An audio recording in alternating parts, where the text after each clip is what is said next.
Long ago, Edgar Cayce, the renowned seer, delivered a chilling prediction that transcended mere politics and spoke of hydrospheric control. He foresaw the arrival of the storm generator, a towering, disruptive figure built of turbulence and noise, whose sole purpose would be to stir the deep, primal waters of human feeling. This man's presence would be like a perpetual hurricane over the collective psyche. His voice would not just echo through media. It would dictate the emotional tide of the nation.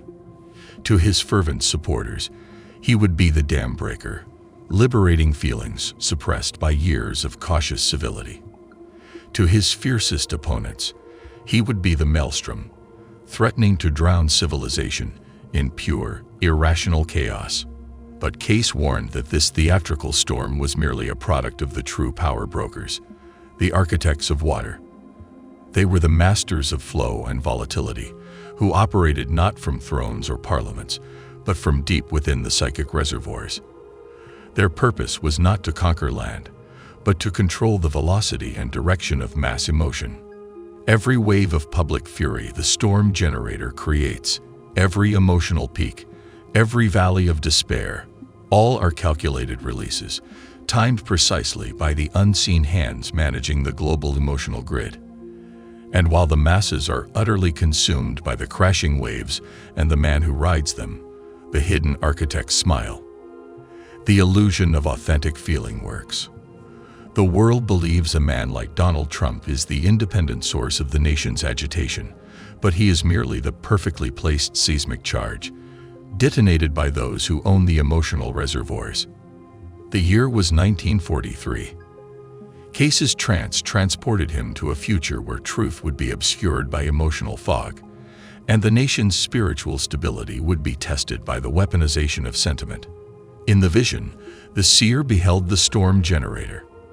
His aura was a shifting, chaotic gold, reflecting the turbulent, unpredictable nature of the sea. He stood not before buildings, but before a vast, digital ocean of interconnected minds, where his words instantly generated tsunamis of reaction. Below him, the masses were not cheering ideas, but releasing visceral energy. They saw in him a captain of unpredictability, a man whose very inconsistency seemed to promise genuine, untamed freedom. But as Cayce's vision penetrated the surface, the chaotic golden light revealed its source. It was the reflection of collective, unfiltered id. What seemed like organic instability was, in fact, pre-programmed volatility, an energy that was borrowed, not owned. His anger was cyclonic, his charisma magnetic, yet Cayce heard the underlying constant hiss of the hydro engineers, fine-tuning his volume for maximum disruptive effect. His actions were always confident, his pronouncements always maximal, but none of the emotional impact was self-generated. He is the vessel of the flood, Cayce whispered in trance, the figurehead for those who control the sluice gates of global sentiment. Around the storm generator, Cayce observed thick, pulsating currents of financial leverage and media pressure, forming a hidden, immense network. These currents connected him to the inner conclave of water, the true masters of volatility. They used him as a perfect kinetic puppet, a sudden, divisive policy wave here, a rhetorical storm surge there, a moment of profound calm to rebuild tension. Behind him, media outlets constantly measured and reported the emotional tide, treating chaos not as a symptom, but as the central, profitable event. Cayce realized that the new form of tyranny was the theft of emotional self-regulation, invisible currents of fear, victimhood, and addictive validation, injected directly into the nation's psychological flow. He is the golden conduit of chaos, Cayce declared, his voice full of sorrow. Visible, loud, and constantly moving, yet he is merely the surface manifestation of a deeper, fixed agenda. The public saw the most powerful, emotionally engaging figure of the century. But Cayce saw a perfectly constructed emotional resonator, designed to prevent any stable equilibrium. And in the profound depths of the vision, as the collective attention was mesmerized by the ongoing digital deluge, Cayce heard the cold, unified instruction from the architects. Let them fight the waves, while we control the ocean's depth. The chaotic light around the champion dimmed, revealing the truth. His persona was the perfect diversion from the structural, emotional debt managed by the conclave. The final stage of the deception will arrive. The prophet warned. When the people believe their engineered rage is their highest form of freedom, yet the capacity for genuine, quiet peace will already be drained from the reservoirs. Cayce's vision then moved to the inner conclave of water. They sat in a chamber defined by perfect stillness, utterly insulated from the turbulence they created. They were not kings, but hydraulic specialists, masters of flow, leverage, and the strategic exhaustion of public will.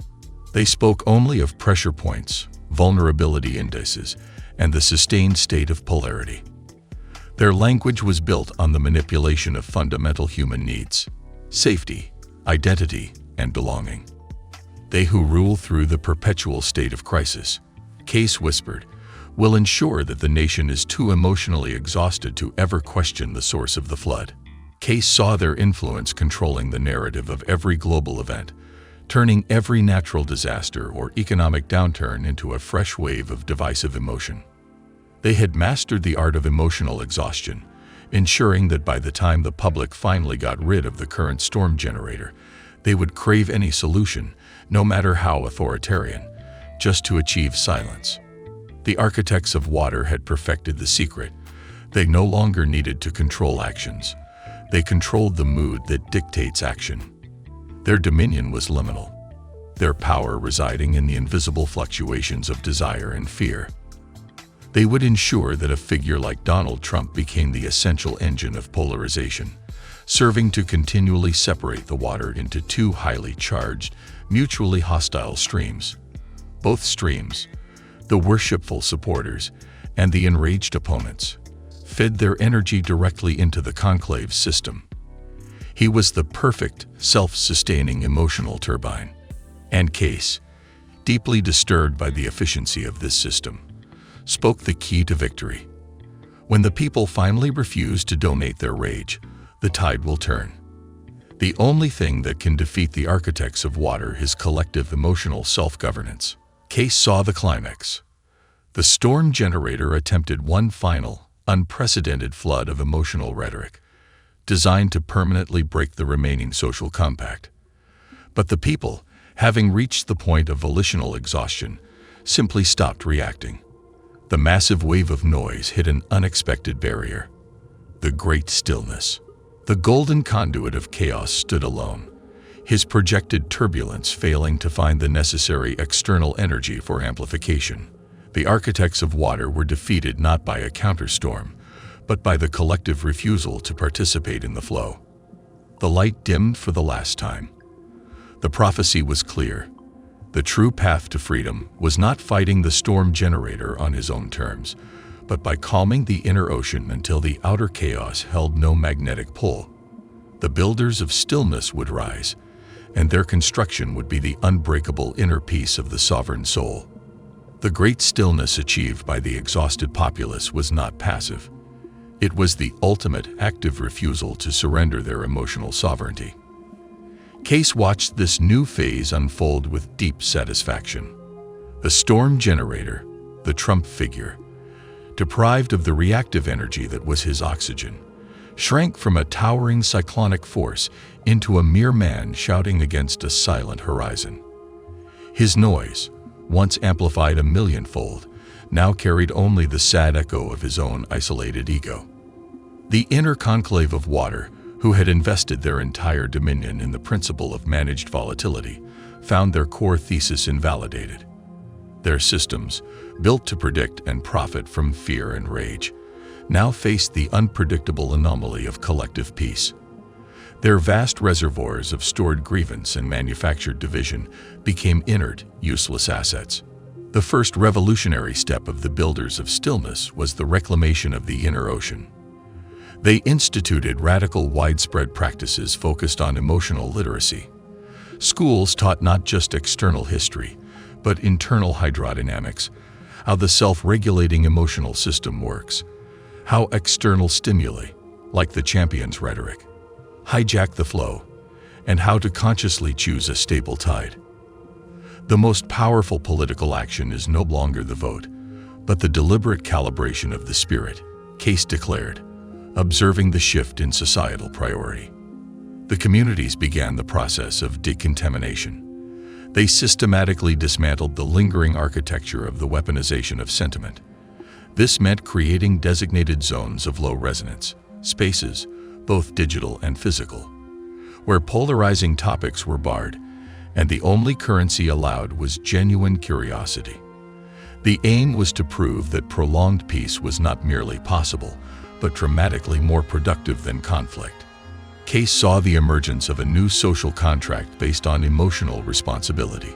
Citizens understood that allowing their feelings to be exploited was not just a personal failure, but a breach of communal security. Accountability was placed not just on the source of the divisive information. The period following the Great Stillness was known to the awakened society as the Reformation of Resonance. It was a decade-long project to fundamentally re-engineer the relationship between the individual mind and the collective world, ensuring the tyranny of the architects of water could never return. Cayce's final lingering wisdom served as the blueprint for this new, durable society. The technological counter-insurrection. The builders of stillness recognized that technology was not inherently evil, but merely a tool whose design reflected the intent of its architects. Their first collective project was the demonopolization of attention. They developed and mandated resonance auditing protocols.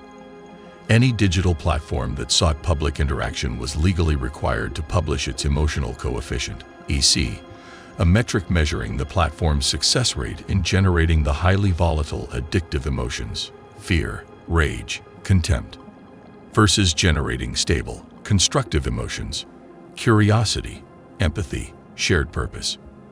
Platforms designed to maximize the EC, the very essence of the storm generators era, were heavily penalized, losing access to shared infrastructure and bandwidth. New communication systems, dubbed stillness streams, were engineered with built-in latency locks. These systems intentionally introduced a mandatory 3-second delay between receiving polarizing content and being able to respond to it. This seemingly minor technical adjustment restored the individual's response gap, the critical moment of choice between knee-jerk reaction and conscious deliberation. Cayce had taught them that the speed of modern communication was the primary weapon of the conclave, and slowing it down was the primary defense. The very concept of viral content became obsolete. The new algorithms prioritized depth of context and source integrity over speed and emotional intensity. Information was designed to flow like a deep river, not a turbulent flood. The technological infrastructure of the nation was, in essence, redesigned to mirror the natural, healthy flow of the human body, favoring homeostasis over fever. The educational paradigm shift. The greatest single investment of the new society was in internal curriculum. The educational system was reformed around the central subject, sovereignty of the self. Emotional literacy as core science. Children were taught the hydraulics of sentiment, how stress, fear, and manufactured scarcity create predictable internal pressure. They learn to identify the signature of foreign emotion, the feeling that arises not from personal experience, but from external manipulation, the echo of the storm generator. The anatomy of the illusion. History classes focused rigorously on the Trump era, not as political history, but as a case study in mass cognitive hijacking. Students were required to analyze the media structures, rhetorical patterns, and economic incentives that allowed a figure built of turbulence and noise to command the national psyche. The focus was on the mechanism, not the ideology, creating an intellectual immunity. Temporal focus training. Curriculum emphasized present-moment awareness and long-term consequence modeling. Students were trained to project the impact of their decisions, personal, communal, political, not over months, but over decades, counteracting the short-term, instant gratification loop that the architects of water had exploited. This comprehensive mental and emotional training created a population fundamentally resistant to the lure of the gilded loop and emotionally equipped for the responsibility of self-governance. The societal reintegration of the soul. The rebuilding extended to the foundational social structures that had been fractured by the emotional tides. The concept of the local sanctuary became universal. Every neighborhood established a non-digital, architecturally simple common space dedicated solely to bridge language dialogue. These were zones of absolute resonance neutrality, where conversation was governed by the 3 rules of stillness. Speak to understand, not to convince. Acknowledge the feeling before addressing the fact. Commit to the present peace above all else. This practice slowly healed the deep-seated ideological wounds left by the era of the fault line. Cayce had hinted that the ultimate power of the old conclave was not controlling the economy, but controlling the definition of safety. The awakened society redefined it. Safety was no longer freedom from physical threat, which the storm generator had weaponized, but freedom from emotional exploitation. Legal and social structures were established to protect an individual's right to a stable emotional environment, classifying the deliberate mass-scale generation of fear or rage for profit as a form of cognitive pollution. The architects of water, the remnants of the inner conclave, attempted to leverage their last remaining asset, the Great Debt. They held massive sovereign and corporate debts, intending to use financial pressure to force the nations back into the old cycles of competition and fear. But the builders of stillness met this challenge with the principle of distributed responsibility. They collectively agreed that debt accrued during the age of manipulation, debt taken on to fund the war on the self, was morally and economically invalid. They initiated a global, coordinated amnesty of exhaustion, restructuring the global financial system around the new currency of verified trust and sustainable value. The Great Debt, once the iron cage of the world, dissolved into a collective ledger of bad history. The final triumph was philosophical. The citizens embraced the concept of the sovereign soul, recognizing that the self was an unassailable fortress, provided its gates, the senses, and the attention were vigilantly guarded. The memory of the emperor of the fault line faded, not because he was censored, but because he was understood.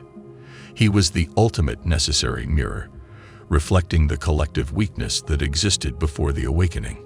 The greatest structures of the New World, Cayce's voice resonated in the memory, are not made of stone or data, but of millions of moments of chosen calm.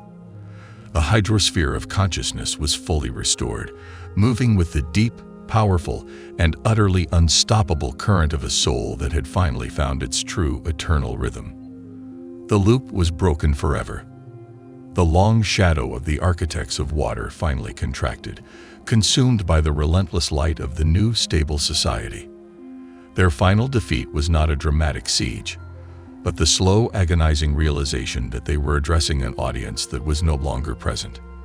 Cayce's last lingering thoughts centered on this ultimate victory, the irrelevance of the illusion.